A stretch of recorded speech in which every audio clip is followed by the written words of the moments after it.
Le Real Madrid a pris les devants dans le dossier Bellingham et va tenter de conclure le transfert du jeune milieu anglais le plus tôt possible. L'avenir de Jude Bellingham pourrait être résolu beaucoup plus tôt que prévu. Le joueur de 19 ans n'a fait que renforcer les intérêts des grands clubs avec sa belle Coupe du Monde et le Real sait que la concurrence pour le recruter sera rude. C'est pourquoi les dirigeants madrilènes ont fait déjà des démarches auprès de l'entourage proche du joueur et a informé le Borussia Dortmund de ses intentions. Le Real Madrid sait déjà que le club allemand permettra au milieu de terrain de partir le 30 juin 2023. Dortmund a laissé le choix au joueur de décider de son avenir. Aki Watzke, président du grand rival du Bayern Munich, l'a d'ailleurs affirmé publiquement. Le Real est en contact avec Bellingham depuis l'année dernière. Ils ont demandé à l'Anglais d'attendre, de ne pas renouveler son contrat avec le Borussia, ce que l'Anglais a fait. Reste maintenant à savoir s'il veut toujours jouer pour le Real Madrid. Le club madrilène reçoit constamment des nouvelles dans ce sens, mais ils savent que d'autres grands clubs attendent la moindre hésitation du petit crack pour entrer en action et renverser la situation avec des offres hors de marché. Le mercato n'ouvre officiellement que le 2 janvier, mais les équipes esquissent déjà leur stratégie et concluent même certains recrutements, comme ce fut le cas avec la signature par Liverpool de Cody Gakpo en provenance du PSV. Liverpool qui s'intéressait aussi à Bellingham, mais l'équipe de Klopp semble avoir changé de cible pour son milieu de terrain. Un revirement qui, selon Marca, serait dû au fait que Bellingham lui-même ait exprimé son désir de porter le maillot blanc et mettre entre parenthèses son retour en Angleterre, puisque l'attention de Liverpool se porte désormais sur Enzo Fernandez. L'Argentin était également dans le collimateur du Real Madrid il y a quelque temps. Pendant la Coupe du Monde, son jeu a attiré l'attention, mais à Valdebebas ils ont toujours su clairement quelle était leur véritable cible pour le milieu de terrain, qui n'est autre que Jude Bellingham. À ce jour, le Real a conscience que l'opération s'est accélérée, au point même de pouvoir conclure l'opération beaucoup plus tôt que prévu, mais toujours en sachant que Bellingham restera à Dortmund jusqu'en juin prochain. Plusieurs joueurs du Real Madrid sont appelés à quitter le club, possiblement cet hiver, et très certainement l'été prochain. Le média AS dresse la liste des 5 concernés. Le mercato de janvier s'annonce sinueux à Madrid. Ancelotti l'a bien résumé en conférence de presse, les renouvellements de contrat.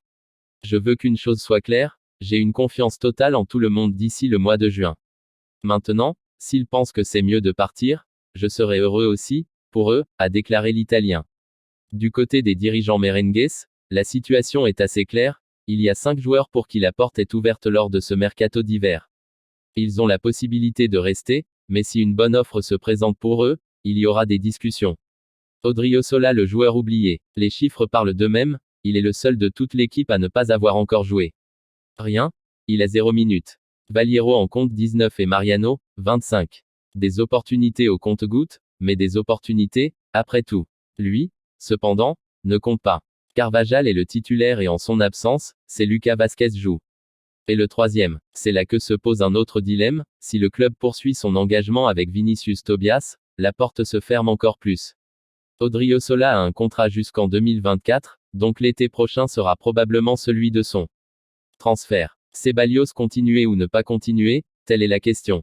Le même dilemme qu'il a traversé l'été dernier, quand le Betis a essayé de se constituer en société et a fait des comptes, jusqu'à supposer que les caisses n'étaient pas suffisantes pour le faire revenir.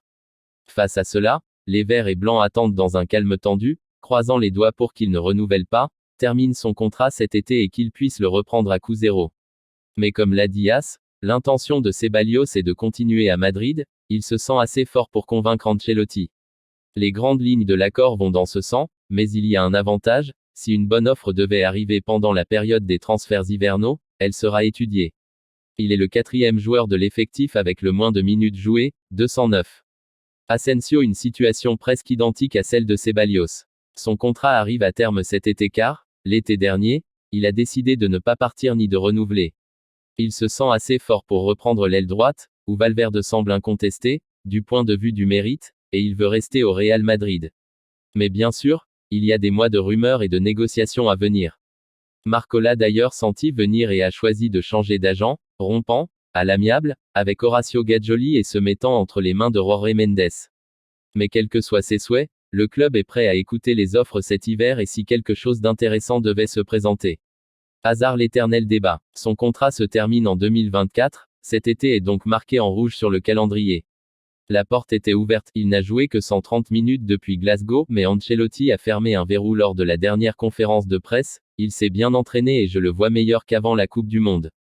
Avec autant de matchs à venir, il sera l'un des joueurs que j'utiliserai. Il a 6 mois cruciaux devant lui pour convaincre tout le monde, les dirigeants, le staff d'encadrement et les supporters. En tout cas, il n'est pas un intouchable et il est lui aussi sur le marché pour cet hiver. Mariano le plus clair de tous. Limpide, le 1er juillet, il ne sera plus un joueur du Real Madrid. Il est prêt à prolonger, mais le club refuse catégoriquement. Son temps au Real Madrid est sur le point de s'achever, donc lui trouver une destination cet hiver signifierait l'empêcher de partir à coup zéro. Ce serait la solution. Mais Mariano, en de précédentes occasions, a toujours rejeté les offres qui lui étaient parvenues, comme le Rayo Vallecano, le Celta ou Fenerbahçe. Il veut rester jusqu'à la fin.